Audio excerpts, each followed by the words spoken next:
Okay, good morning, friends. See the tree rat out there by the burn pit? We did a big burn yesterday. Got the shed a little organized. Built a little pallet so I could get my raw material supplies. This is the bark of a queen palm tree. And this is the beginning of how I construct the masks. A lot of people don't realize by the pictures of how heavy duty wood this is. Very thick, very substantial. Cleaned straight up and down the fence line. So there's a nice clear walkway. I got to see how bad it really is and the repairs that are going to need to be done. But the property is looking a lot better without all the debris all over. And there's my friends. Growing and happy, and they are just so loving to each other and good friends.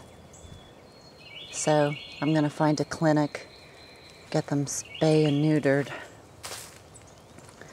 And Bella is very alert. She's way more protective of the perimeter and is the first to sound the alarm when there's movement. So I'm enjoying that. The potatoes have, the greens have emerged. The dogs did some damage. So I'm going to eventually have to put a fence around this as well. Fence around the whole property, actually. I got to thin some of the dragon mix and the cress that went into the garden, the main garden with the fence around it. Now, for those of you who don't know, cress is a perennial, low-lying, petite, very pretty, spicy green. And I hear the Brits, they like it on egg salad sandwiches. But there's our peas. I'm going to need to go in there by hand and clear that out a little bit more. And the beets are very little, and so are the spinach. But the radish, you know, the radish are coming up really nice. I did another sowing of the French breakfast in the main garden. And the broccoli and the Swiss chard near the house are doing well, and we're eating a couple strawberries every day. So, I thinned the mustard greens too. So I decided to take some of the nasty trash out of the burn pit and pulling some concrete blocks which will be used in the garden area for my compost walls, the bin that I'm going to be composting a lot of the scraps. Talked to the landlord. He promised it's coming down this month. So what I did is I cleared out some of the nastiness, and that was a job. And then I put some of the old wood flooring from that building, and then an old piece of fencing so I could keep some good air circulating. And with the green limbs, built myself a nice little like teepee type thing. And then I just started piling the pine straws and leaves on top of that for a good burn. So we got most of the property cleaned up as far as leaf litter, and that'll actually be able to use for compost. So this is the last area to rake. Back here, there was a pile of debris here. So I had some helping hands.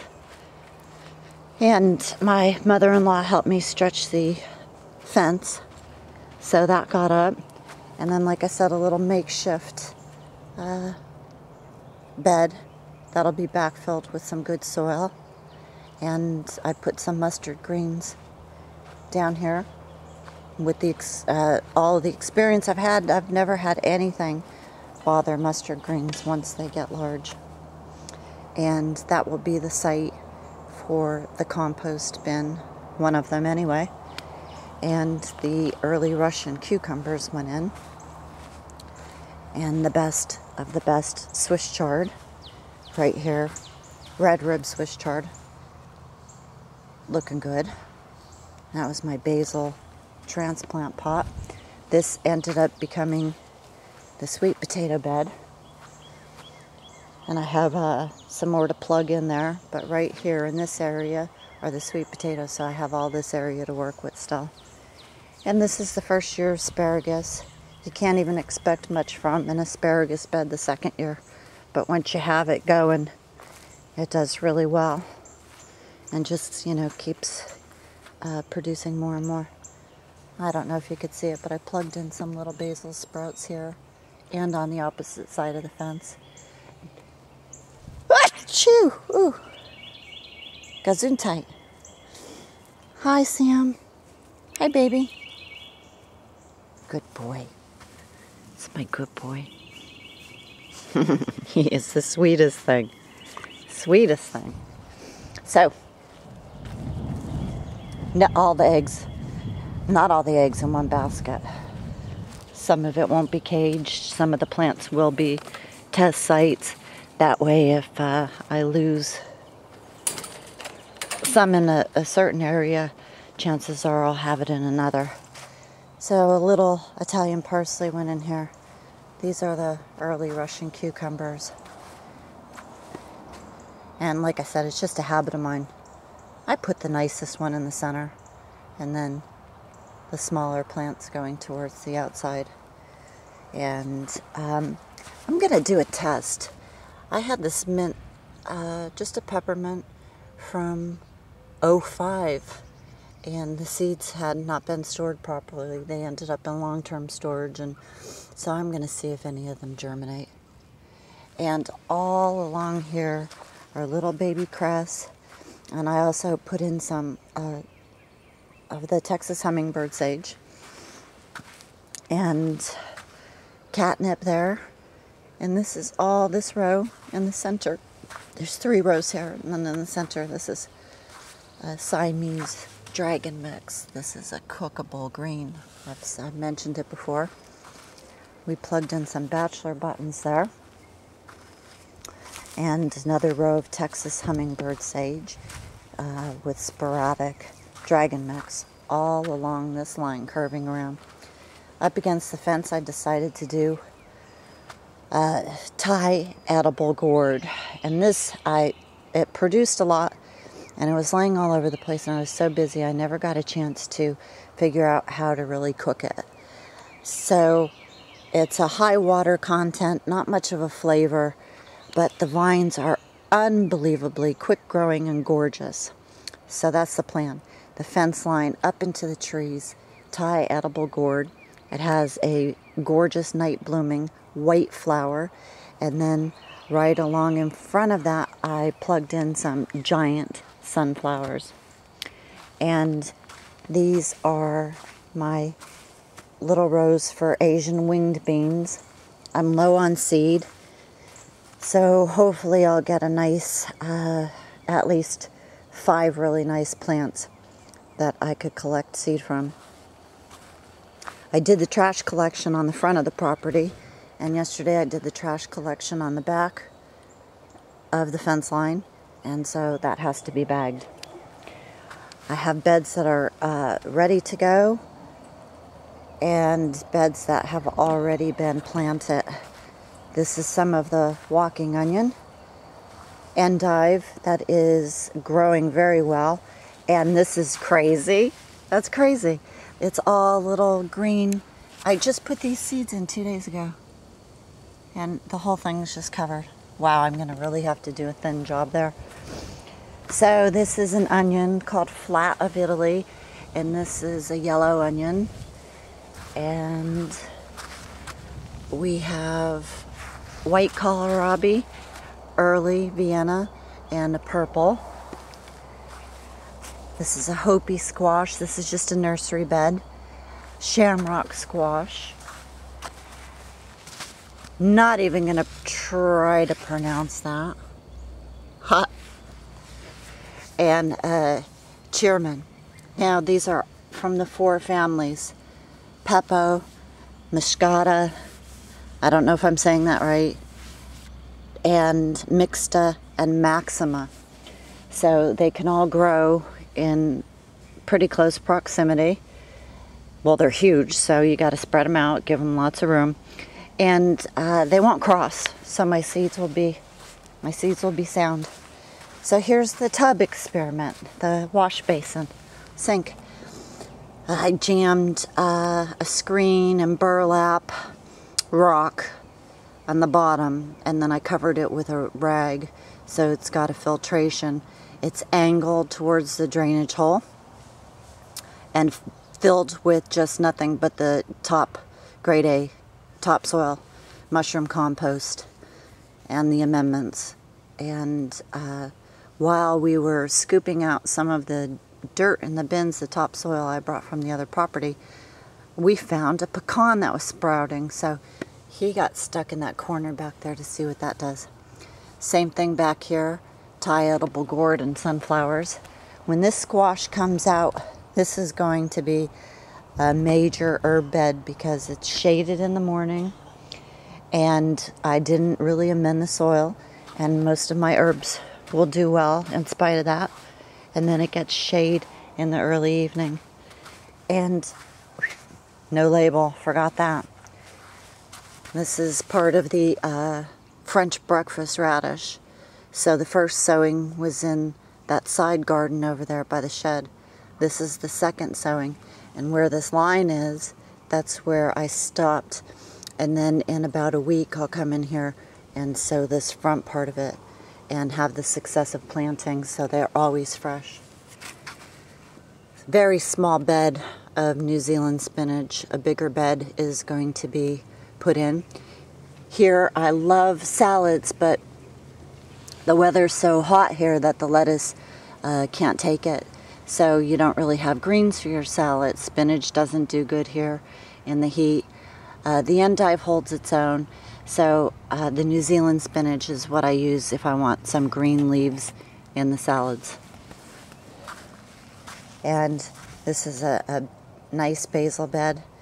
There's about 10 plants in there. And this is some borage from the other garden. Got transplanted here. And then I did a little seed sowing here. Lots of borage seeds along the front of it. So when they sprout, they'll be scattered about. And this is the thinned Siamese dragon mix. Some of the bigger plants. And it's my first year with them, and I really don't know how big each individual plant's going to get. So if they start to get big, and I think that they're going to get bigger, when I come in, I'll, take every other one and leave them some space.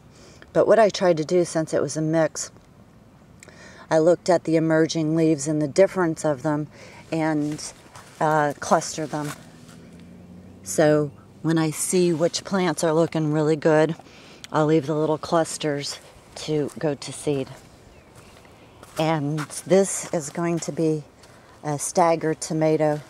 There'll be a tomato on the inside in one spot, and then in another spot on the other side, over a little bit, there'll be a tomato, and then zigzag back and forth. Tomatoes all across this fence line. And this is white-ribbed Swiss chard. Collards here in this bed. That'll have to be thinned because collards get quite substantial. And the one pot of strawberries had been the new ones that I just bought the roots, the crowns. So I decided to plug them in, and they took really well. And like I said, this all happened in 2 days. The fence, the beds, the sowing, and the transplanting. And this is crazy because, he doesn't even have big leaves, and he's already pushing flowers. So that's fun. I can't wait till they just spread out all over. And there's the bear in the woods back there. What you doing, Bella Bear? What you doing? There she goes. She keeps such an eye on things. My mother-in-law was out here with me yesterday, and the dog's barking. And she's shushing it, and I'm like, no. Praise her for that. She says, well, I don't even see anything. I said, you don't have to see it. It's there. If she's barking, something's there. And so there she goes. She's sounding the alarm. I knew something caught her attention. So a couple minutes later, we see some people cruising through back there. Good dog. This is going to be fun.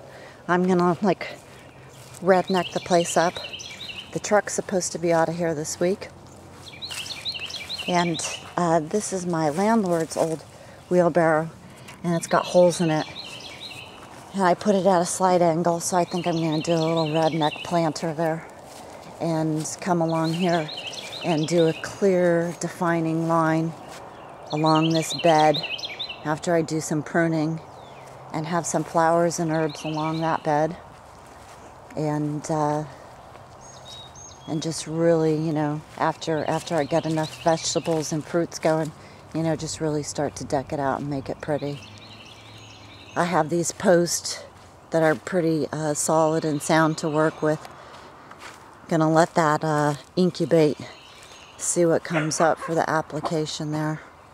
Same thing here. I was thinking about, you know, just getting some brackets, taking all this electrical stuff off of these posts, and I'm making like a nice little work tabletop, so I don't have to be bending so much. I'm not as young and as resilient as I used to be. So, schlepping concrete blocks, finishing up the burn, and general cleanup. Lots more sewing to do. Once this stuff comes out of the pots, I will use those same pots for doing more seed sowing, especially the herbs and the perennial herbs. I really want to get on that very quickly. But we got some sprouting going on in here. I don't know if you could see it.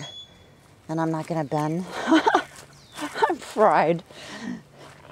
Lots more cleanup all over the grounds, except the dogs got into my trash, so there's a couple new big pieces. Lots of raking, lots of picking up very, very tiny pieces of debris. And let's see, huge growth on these. I'm going to pull this back for you YouTubers and friends that are following. You'll see the difference of, you know, when I keep showing these, how big they're getting in there. So they're happy campers. And the Sub Plenty, the first one, is happy. And the lettuce varieties, Butterhead and a loose leaf green, are happy. And this one just went in. No signs of the transplant. That's what I like to see when I do a transplant and they're not drooping. I know it really doesn't hurt them, but I just don't like to see it anyway.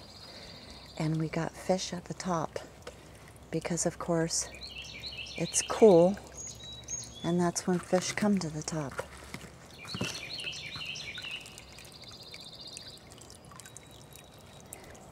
These are put over here to let go to seed, and look at all of the berries. Yeah, I think I'm getting this. Gorgeous. 2 pots. Morning. Good morning. I'm doing a little video. All right. Fig happy. And the broccoli and the chard. The broccoli's growing leaps and bounds here. The chard's kind of lagging compared to the one in the garden. All right, that's about it. I'll come back when there's a little more progress. Hope you're well. Thanks for watching. I'll talk to you later. Arrivederci.